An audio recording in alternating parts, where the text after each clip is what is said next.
You're there and you're in a leadership position, or you're just in a position, you're in a relationship, whatever, and you're doing things for the team. You're trying to take care of the others. You're putting other people above you. In the end, you're going to win. And you're going to win way bigger than you could if you were clawing and scratching and ripping things and bringing them back to yourself. In the end, that person that thinks that they're doing the right thing, or thinks that they're doing something good for themselves, but what they're really doing is taking things from other people, that person, they might get a couple tactical victories along the way, but in the end, the person that puts everyone else first is going to win. They are going to win. So it's kind of hypocritical, because it's like, in the one hand, it's like, no, I don't care about myself. I'm not trying to improve. I'm not trying to improve my station in life. But by doing that, you will improve your station in life, and you will improve your station in life beyond anything that you could have done if your goal was to improve your station in life. Don't wait. Go. Do it. Act now. And really accepting, we need you, we need you, we need you. You are the 1%. You're the percent that says, I'm going to wake up. You are the light workers. You are the ones that have accepted this call in this lifetime. At this time, you have decided to wake up and chosen to say, yes, I'm here to be of greater service than just to feed myself, right? I'm here to feed the world. I'm here to give love. I'm here to be an expression of that truth. Don't hold that back. Don't play small. We can't. We need you. And so really, if you are anyone in this room who has been sitting on that book idea, waiting a little bit longer before you start that teacher training, or doing 10 more teacher trainings before you actually teach, if that's you guys, start. And the pressure will be off. I can't begin to tell you, I could cry just saying this. The day I taught Ego Eradicator, I was 2 weeks into my teacher training, and I said, F it, let's go. And I just went, and I felt so much pressure off. I felt so much lift. Because I just knew, I felt this technology must be shared. I can't hold it. I can't keep it for myself. I can't just sit in my apartment by myself like this. I gotta give this. And sharing it, the pressure that just lifted, it was like, thank you, thank you, thank you. And I wasn't the perfect teacher, and I look back and I was teaching Ego Eradicator wrong. Everyone's arms were like this. Everyone was breathing backwards. It was a mess, but I did it, and I started. And in those moments when we just get to go, just go, the pressure is off, and then we clear the path, and we are guided to the next right action. And that is the most magnificent thing we could do right now. Adopt the mode of authentic being. And that is something like refusing to participate in the lie, in deception in the lie, to orient your speech as much as you can towards the truth, and to take responsibility for your own life, and perhaps also for the lives of other people. And there's something about that that's meaningful and responsible and noble, but also serves to mitigate the very suffering that produces, say, the nihilism, or the flee into the arms of or the escape into the arms of totalitarians to begin with. You need something to shelter you against your own vulnerability.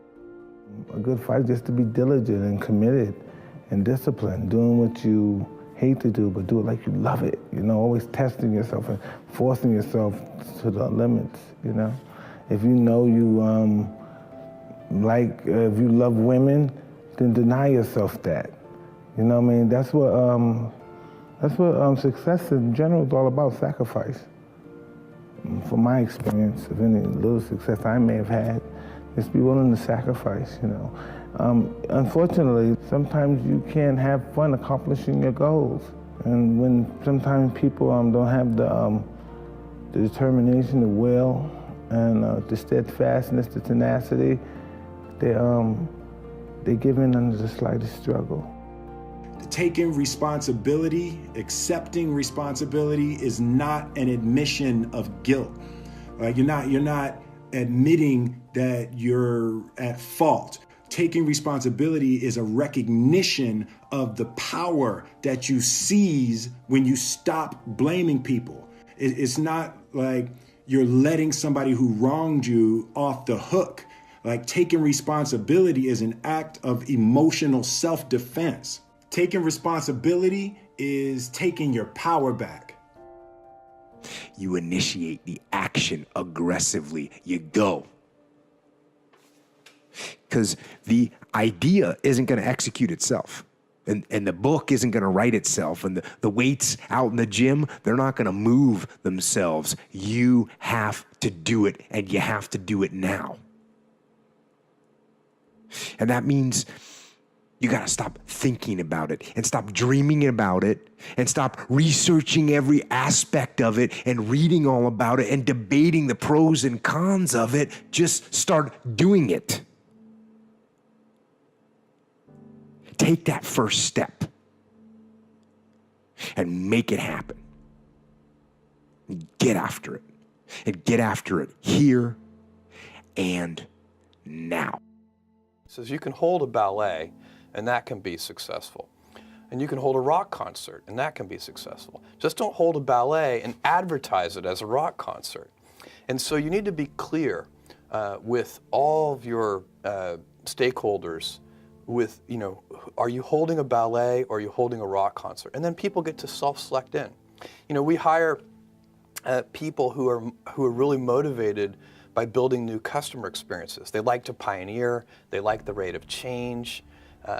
They wake up in the shower motivated by thinking about customers.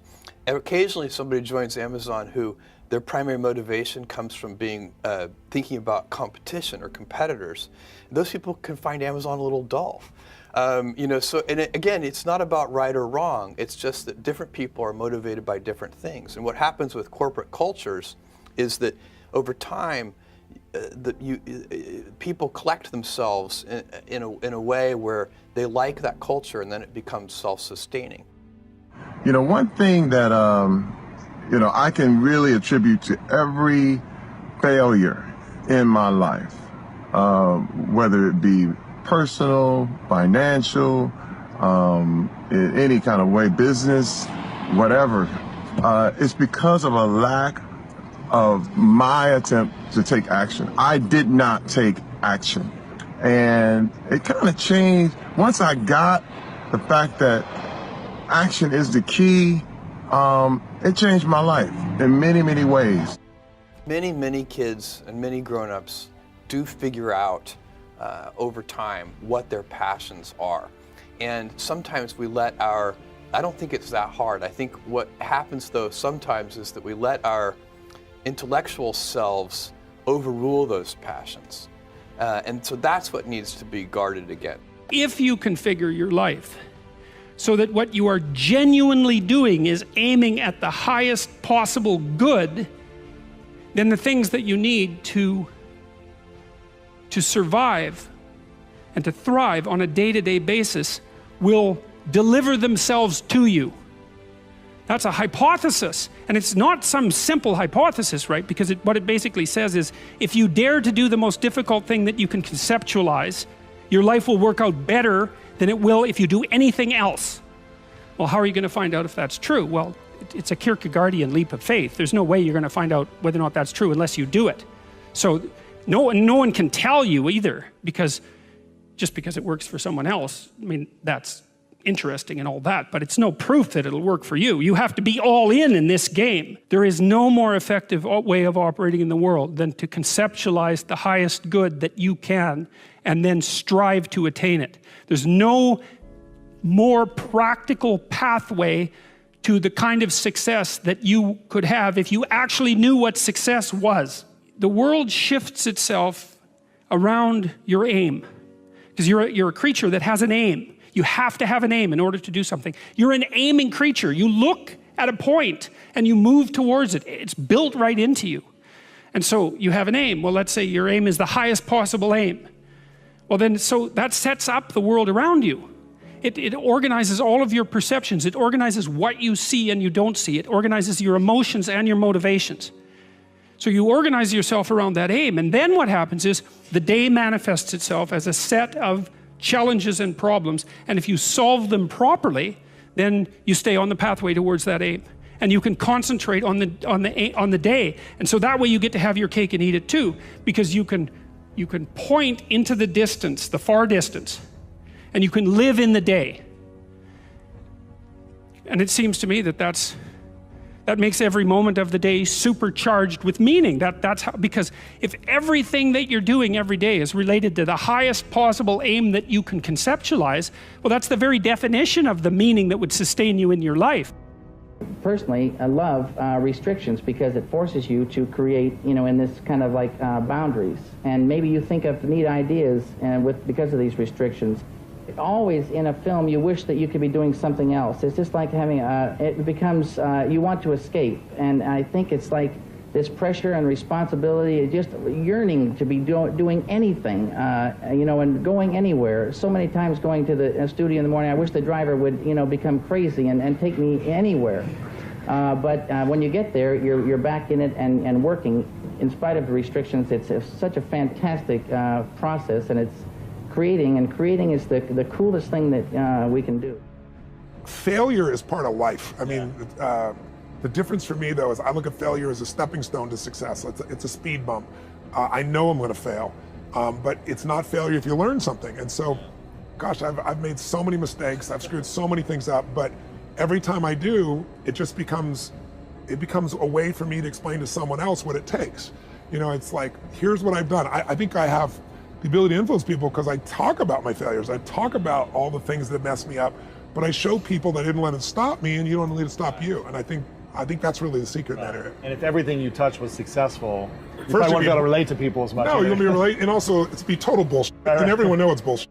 And also you'd be bored silly. Right. I mean, think about it. If you just said, I want this and it happened, I want this and it happened, people don't value what they don't fight for. It's like you see kids sometimes your parents will say, you're not going to value this if you don't work for it. And your kid going, I'll value it, just give it to me, right? But it's true. Yeah. The things we've worked the hardest for, we value the most. Yeah. So I think, the purpose of a goal is not getting it anyway. The purpose of a goal, is who you become.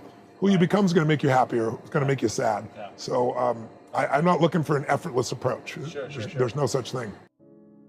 For the big picture, you can know human beings have a 5,000 history, right? Everything try to protect peoples. A lot of things happen. Whatever, how hard we try, next 5,000 years, still have a lot of problems.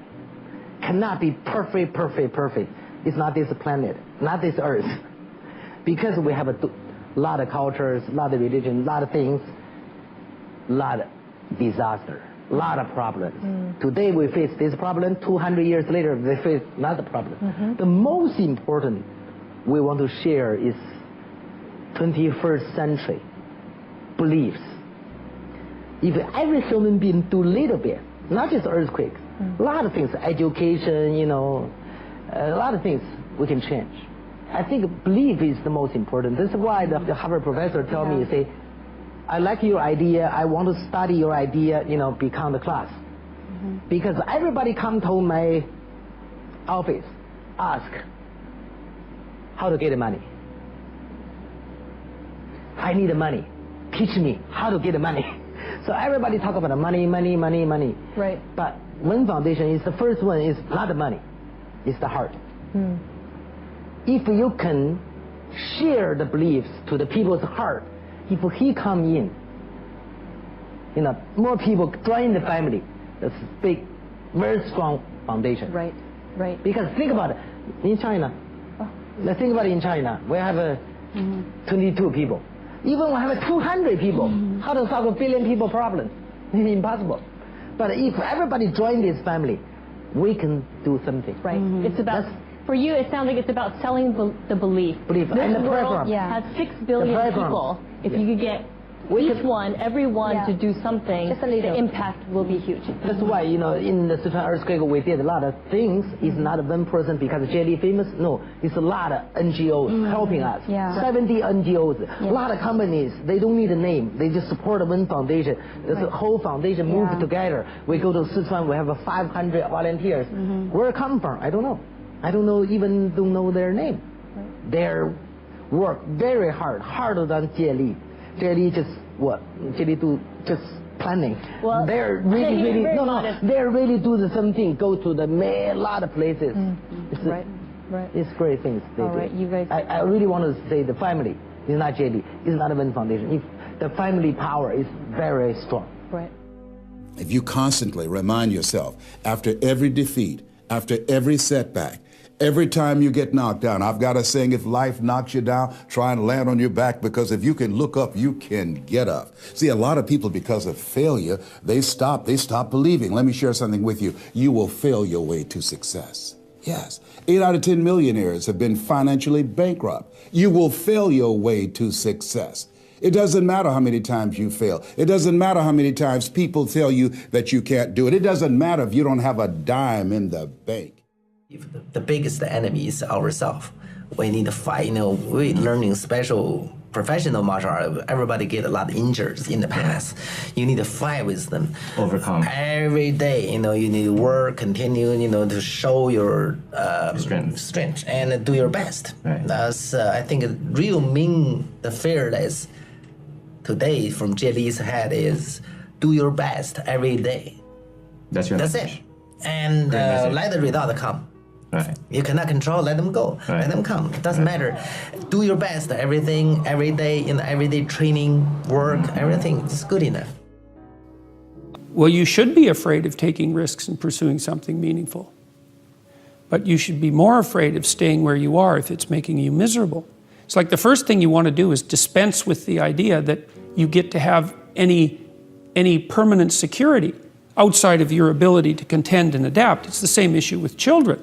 It's like you're paying a price by sitting there being miserable. And you might say, well, the devil I know is better than the one I don't. It's like, don't be so sure of that. The clock is ticking.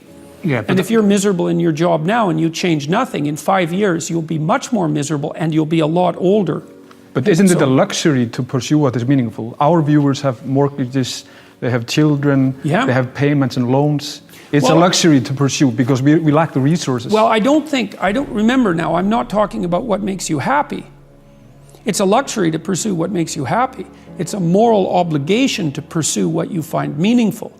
And that doesn't mean it's easy. It might require sacrifice. If you need to change your job too, let's say you have a family and children and a mortgage, you have responsibilities. You've already picked up those responsibilities. You don't just get to walk away scot-free and say, well, I don't like my job, I quit. That's no strategy. But what you might have to do is you think, well, this job is killing my soul. All right, so what do I have to do about that? Well, I have to look for another job. Well, no one wants to hire me. It's like, okay, maybe you need to educate yourself more. Maybe you need to update your curriculum vitae, your resume. Maybe you need to overcome your fear of being interviewed. Maybe you need to sharpen your social skills. Like, you have to think about these things strategically. If you're going to switch careers, you have to do it like an intelligent, responsible person. That might take you a couple of years of effort to do properly. I've dealt with hundreds of people in my clinical and consulting practice, and we set a goal, we develop a vision, and work towards it, and things inevitably get better for people. So it's not a luxury, it's difficult. It's a moral responsibility, and it isn't happiness. It's not, the pursuit isn't for happiness. It's a moral responsibility to pursue what is meaningful. Absolutely. Yeah. Have a routine that's disciplined, that's predictable, and bloody well stick to it. You're going to be way healthier and happier and saner if you do that. And then the other thing that you need, because this is one of the things the psychoanalysts got wrong, I think, is that they overestimated the degree to which sanity was a consequence of being properly structured internally, because from the psychoanalytic point of view, you're sort of an ego, and that ego is inside you, and of course it rests on an unconscious structure, but the purpose of psychoanalysis is to sort out that unconscious structure and the ego on top of it, and to make you a fully functioning and autonomous individual. But there's a problem with that, because the reason that you're sane as a fully functional and autonomous human being isn't because you've organized your psyche, even though that's important.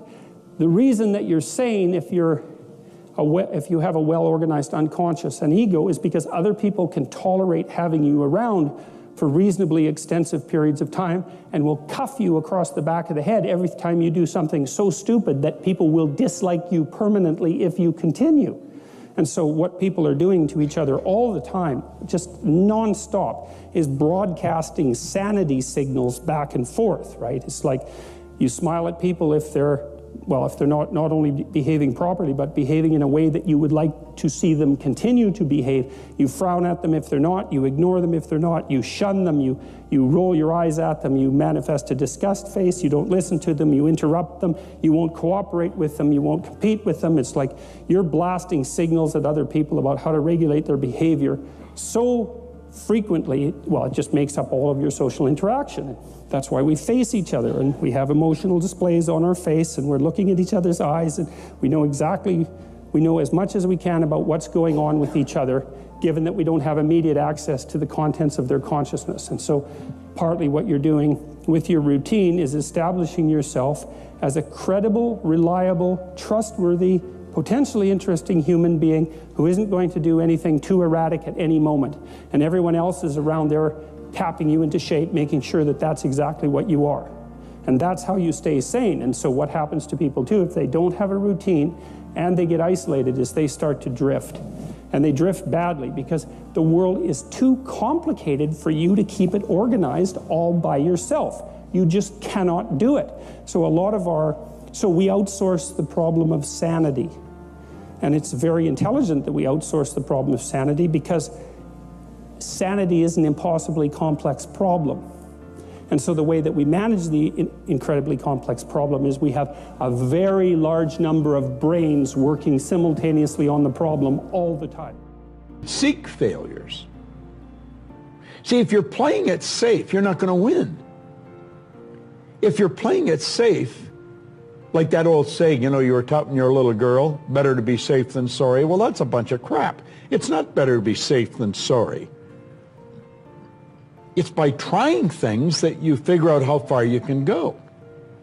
You got to get outside the box. Like it's reported, Edison tried 3,000 ways before he built the incandescent light. He said he didn't fail 3,000 times. He said there was 3,000 different steps to building a light bulb. Well, there's different steps to get to where you're going. And I really do treat winning and losing exactly the same. I do not let it upset me. Do you think that's a big part of why you're so successful? Well, it's part of why I enjoy it. Yeah, I think it is, because I'll try anything. Like if I'm into an idea, the idea of losing never enters my mind. See, I have worked with giants. I had the good fortune of working with Sir Edmund Hillary. He was the first man to stand on top of the world. And I worked with him on 3 different occasions. And the only difference in Ed Hillary and Bob Proctor is in his size. Now, he's gone now, but he was a big man. When he shook hands with me, his hand wrapped right around mine. I felt like a dwarf, you know. And in talking to him, like it never entered his mind he wouldn't get to the top of the mountain, but he failed in 1951, he failed in 1952. It wasn't until 1953 that he got to the top of the mountain. Now, people had died for centuries trying to do that. But he said, I knew if I could see it in here, I could hold it out here. Stella Mann wrote that in a book. If you can see it in your head, you can hold it in your hand. And that's right. And if you're not prepared to lose, you're never going to win, because you're always playing it safe. And there's no reward in that. You can think about the world this way. You can think about it as your orderly little plan. That's a place, and you can think about it as the place that things that disrupt your plan comes from. That's another place. This is a bigger place than this, because there's an endless number of things that can disrupt your plan, and only a tiny number of them that can, you know, that will help you work it out. So part of the question then too is like, are you the friend of your plan, or are you the friend of the thing that disrupts your plan? And I would say you should work to become the friend of the thing that disrupts your plan, because there's a lot of that. And then if you become the friend of the thing that disrupts your plan, then you start to develop strength in proportion to the disruptive force. And that's really what you want. You want to be able to implement your plan, obviously, but you want to be able to take on the consequences of error and learn from it. And then you win constantly, because even if something goes sideways, you think, there's something to be derived from this. That's wisdom, fundamentally. What's the risk of failure? What, you'll be embarrassed, or risk of failure? How do you distinguish failure from learning? In your whole life, failure implies that it stopped, that the game stops, right? If it's part of you're failing and then you learn, then that learning is part of the moving forward, right? So that is what the process is like. Fail, learn, move forward, and constantly do that because you're cutting edge. You're going where people haven't been before. And a life you'd like to have. And you do that partly by referring to social norms. That's more or less rescuing your father from the belly of the whale. But the other way you do that is by having a little conversation with yourself about, as if you don't really know who you are, because you know what you're like. You won't do what you're told. You won't do what you tell yourself to do. You must have noticed that. It's like you're a bad employee and a worse boss. And both of those work, for you. You don't know what you want to do, and then when you tell yourself what to do, you don't do it anyways. You should fire yourself and find someone else to be. But my point is that you have to understand that you're not your own servant, so to speak. You're someone that you have to negotiate with, and you're someone that you want to present the opportunity of having a good life to. And that's hard for people because they don't like themselves very much. So, they're always like cracking the whip and then procrastinating, and cracking the whip and then procrastinating. And it's like, God, it's so boring and it's such a pathetic way of spending your time. I always tell myself, forget the past. What I did on the past. I'm the new guy today. Every day is new things happen. I need to learn English. I need to learn things, learn American style. This movie is success, but the next movie maybe not. So you need to learn again. I'm a new actor every day. So this is my philosophy. I need to learn. I'm just a normal guy. I play the different characters. Also, I need to learn every day. Chinese have one famous sentence. When you, how to translate? When you become older, you still need to learn. How to translate that sentence? 活到老，学到老. That's about right. 活到老，学到老. Yeah, you become older, but you still need to study. Yes, because that's the very good sentence.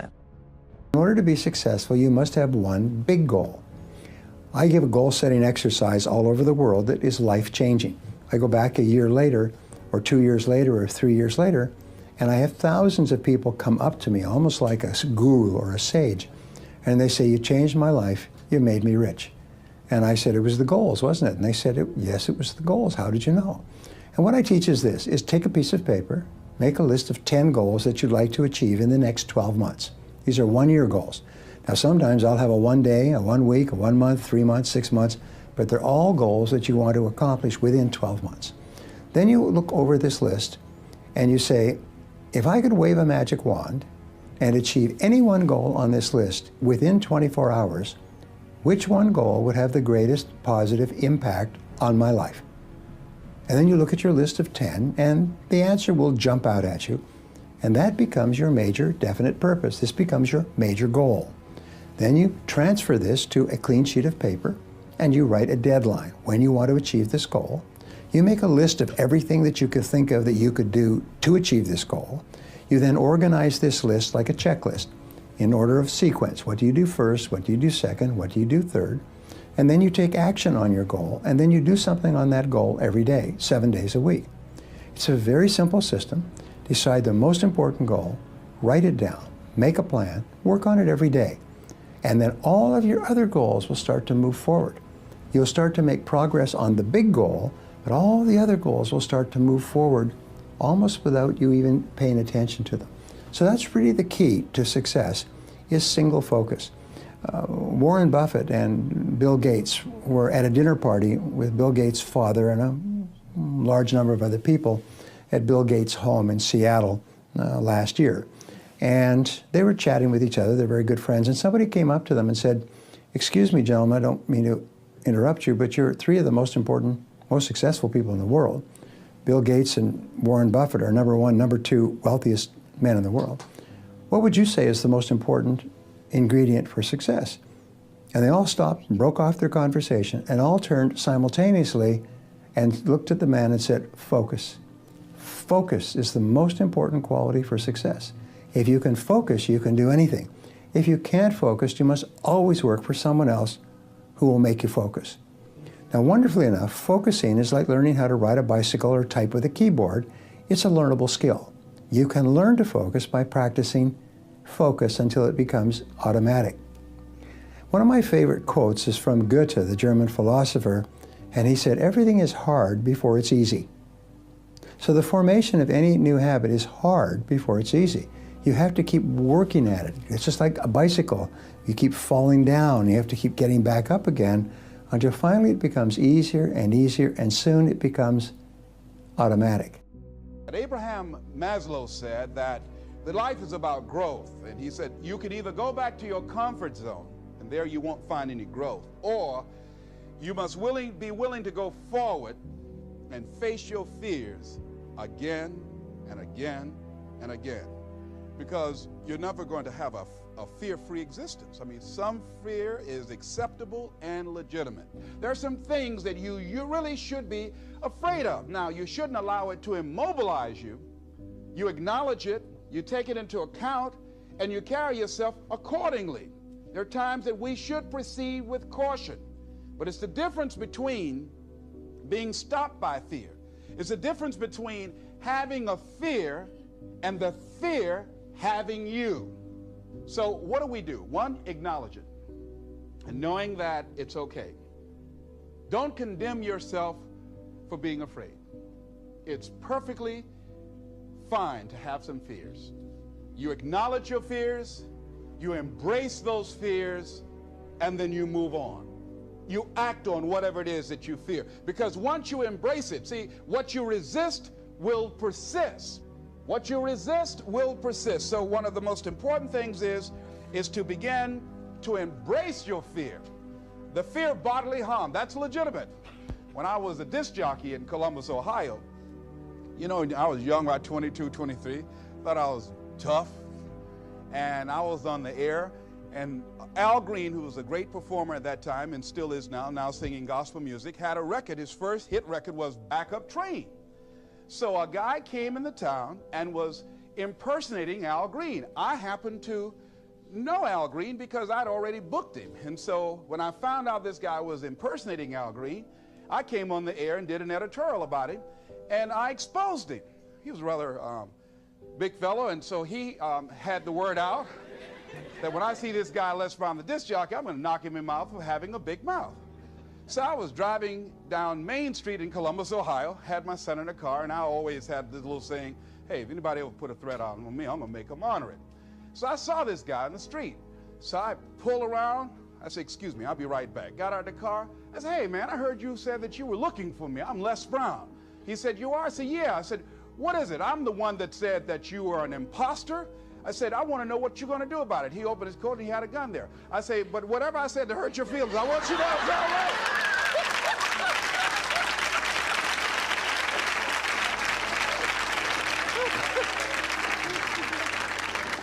Acknowledge your fears, carry yourself accordingly,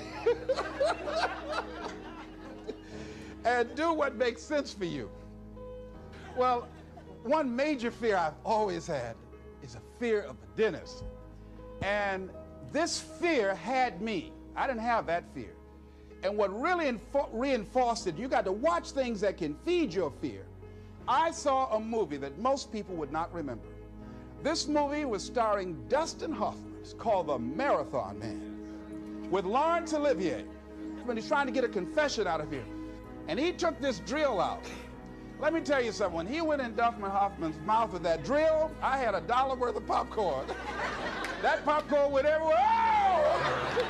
Do you know I could not go to the dentist for 5 years? I had left broadcasting, went to the Ohio legislature, had an impacted wisdom tooth. Now that hurts. And I would call, and as soon as the people would answer the phone, I would hang up. That's how frightened I was. Dr. Hamler's office, boom, I'd hang up. Then I got to the point where I could just ask for an appointment. Hello? And I wouldn't give my real name. because I knew I wasn't going to keep it. I'd give anybody's name, Joe Jiggly Jim, it didn't matter. Then pretty soon I got to the point where I could give my name. It was about 4 years after that, you know. He said, my name is Les Brown. Then I would call back and say, look here, due to my legislative agenda, I won't be able to make it. So the lady finally said on the phone, she said, you're scared, aren't you? I said, no, I'm not. She said, then why don't you come in? I said, that's none of your business. She said, you're not coming in because you're scared. I wish you just would not waste our time. And she hung up. I said, you have no right to do that to people like me, you know? So finally, to make it long and short of it, I was hurting so bad, I said, wait a minute, I've got to do something. And I said, what am I afraid of? Go there and handle it. I said, man, Dr. Hamill, I just can't hear this drill. I mean, if you can do whatever, I don't need to hear this drill, that sound. You know, that's what gets me, that drill. Don't pull that drill out on me. He said, just calm down, calm down. And it wasn't really bad as I thought it was. One of the things you find out that when you face your fears, it's not as bad as you think it is. And when people tell you, I just can't do it, I can't handle it, I mean, really, I can't handle it, what they're envisioning is that they're not going to be here. They're going to clock out like you're going to die. And guess what? We all had occasions when we confronted our fears, we had to do something we felt uncomfortable with, we didn't want to do it, and we did not die. They didn't come take us and put us in a box somewhere. Am I right? So what we've got to begin to do, how do we handle that? What's the process? Because it's all up in here. One, I think, is imagine the worst case scenario. I just imagine that he went in my mouth and with this drill and that I just croaked out. Then I imagine, that's the worst case scenario. Then I had another technique I used. Visualize yourself being more than able and capable of handling it.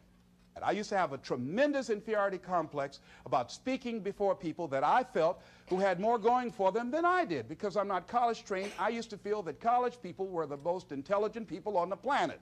And there was nothing I had to say for them.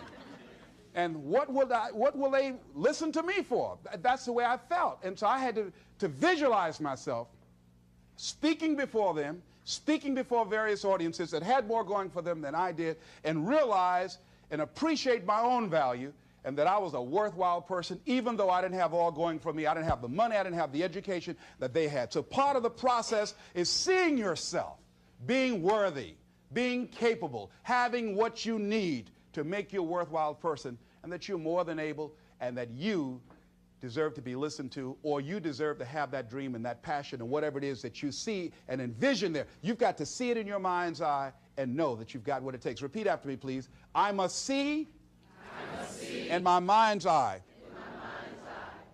See myself. Confronting my fears. Handling my fears. I'm more than able.